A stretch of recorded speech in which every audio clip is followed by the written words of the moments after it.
Hello विद्यार्थी मित्रांनो, यापूर्वीच्या लेक्चरमध्ये आपण युनिफॉर्म सर्क्युलर मोशन परफॉर्म करणाऱ्या पार्टिकल बद्दल बोललो होतो.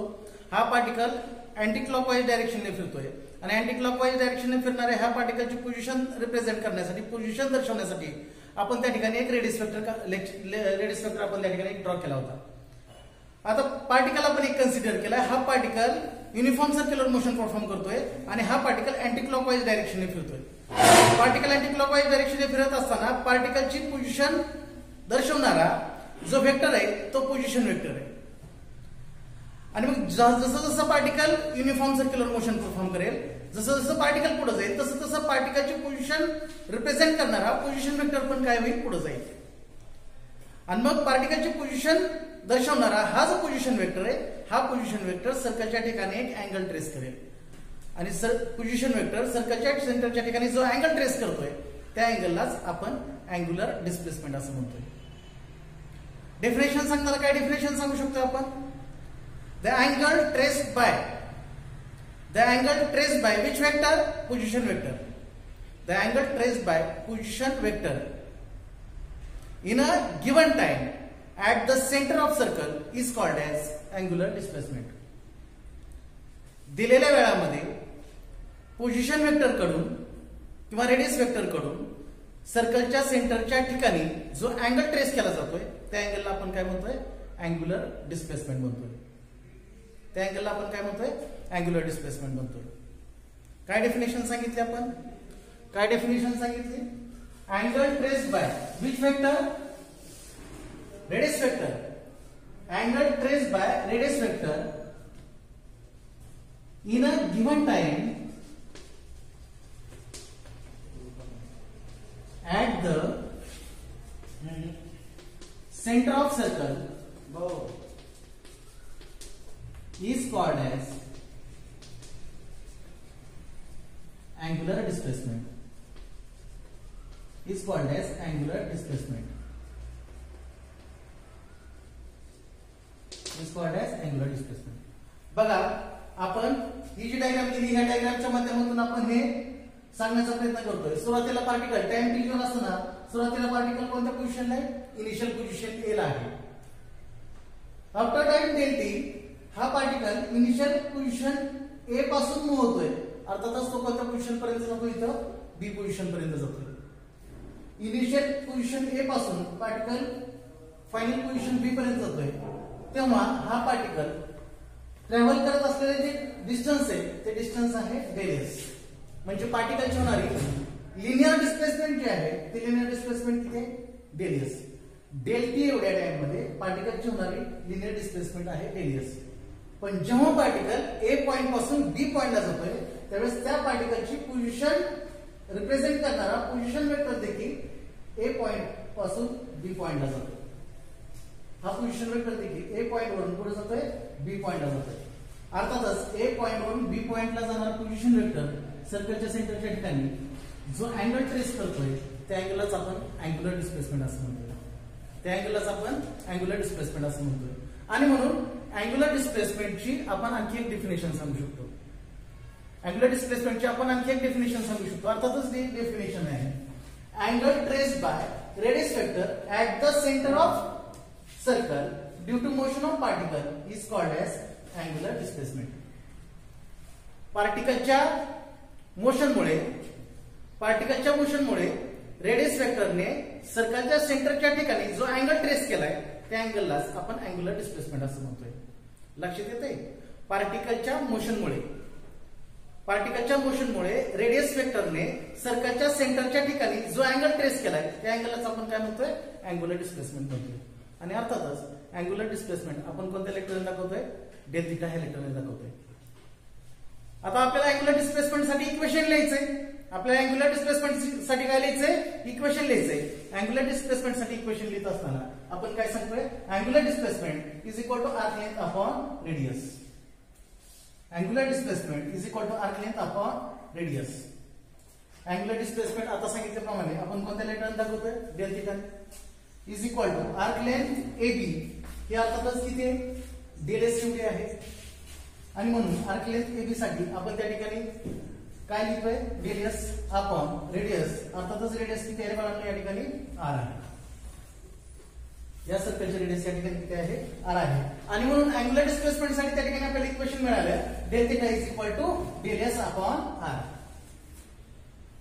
आता ही जी अँगुलर डिस्प्लेसमेंट आपल्याला मिळाली ह्या अँगुलर डिस्प्लेसमेंटचं आपण त्या ठिकाणी युनिट पण सांगू शकतो आणि अँगुलर डिस्प्लेसमेंटचं युनिट आहे रॅडियन. अँगुलर डिस्प्लेसमेंटचं SI युनिट आहे रॅडियन.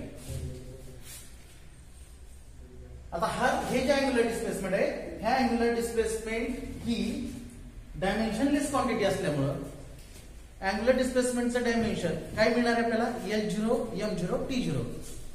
अँगुलर डिस्प्लेसमेंट ही कसली क्वांटिटी आहे डायमेन्शनलेस क्वांटिटी आहे आणि म्हणून अँगुलर डिस्प्लेसमेंटचं डायमेन्शन त्या ठिकाणी आपल्याला काय मिळतंय L0 M0 T0. Dimension of angular displacement is L0 M0 T0. पण एक गोष्ट काय लक्षात राहू द्या की इन्स्टंटेनियस अँगुलर डिस्प्लेसमेंट ही vector quantity.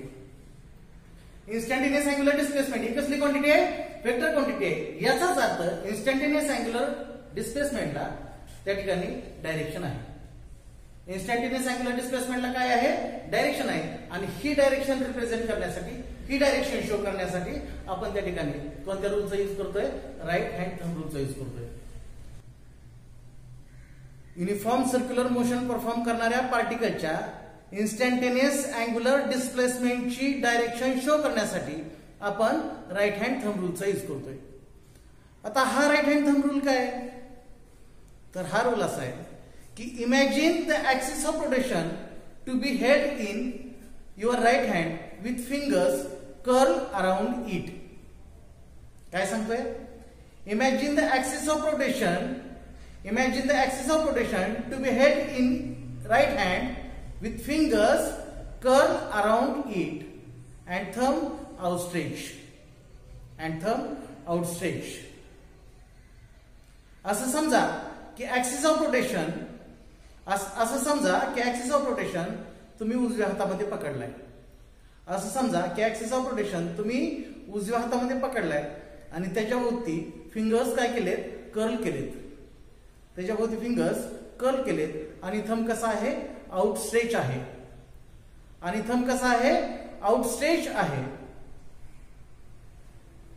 When the curved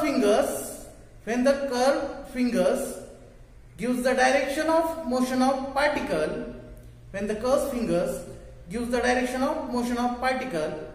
then the outstretched thumb gives the direction of angular displacement.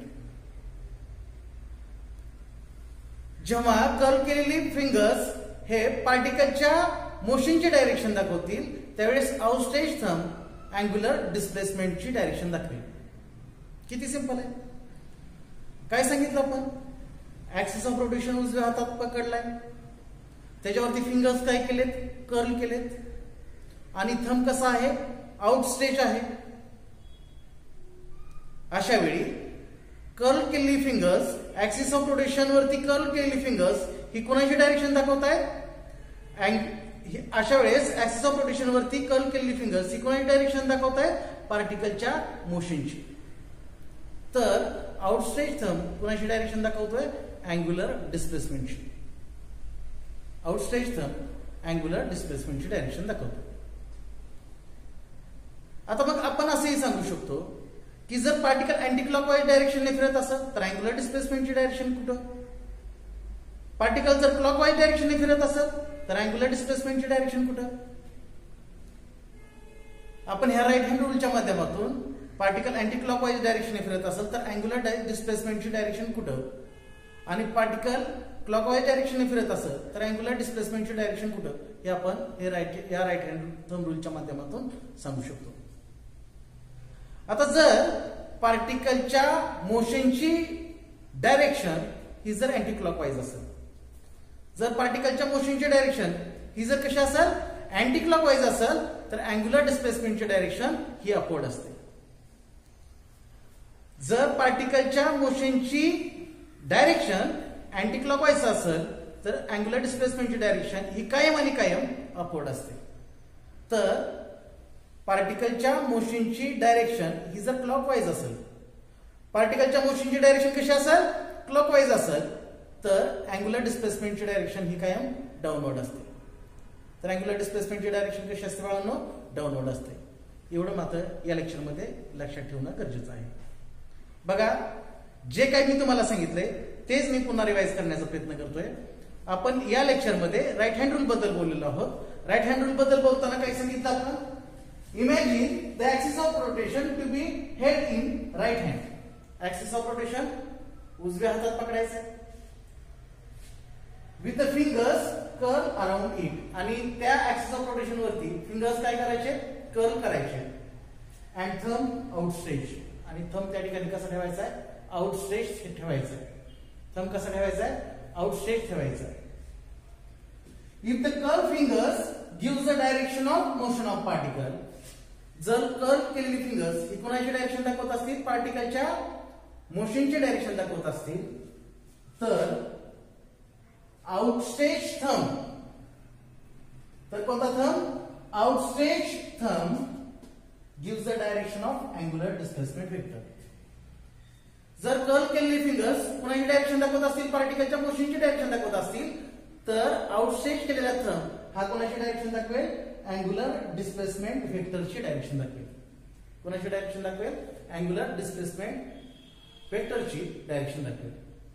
तर मग असे सांगितल्याप्रमाणे इन अँटी क्लॉकवाईज मोशन, बघा, जर पार्टिकलची मोशन कशी असेल, अँटी क्लॉकवाईज असेल, पार्टिकलची मोशन कशी असेल, अँटी क्लॉकवाईज असेल, तर angular displacement is in upward direction. या ठिकाणी तुम्ही बघू शकता, पार्टिकलची जी मोशन आहे ती मोशन कशी आहे, अँटी क्लॉकवाईज आहे. पार्टिकलची मोशन कशी आहे, अँटी क्लॉकवाईज आहे. अँग्युलर डिस्प्लेसमेंटची डायरेक्शन कुठे दिसते, अपवर्ड दिसते. अँग्युलर डिस्प्लेसमेंटची डायरेक्शन कुठे दिसते, अपवर्ड दिसते. तर in clockwise motion angular displacement is in downward direction.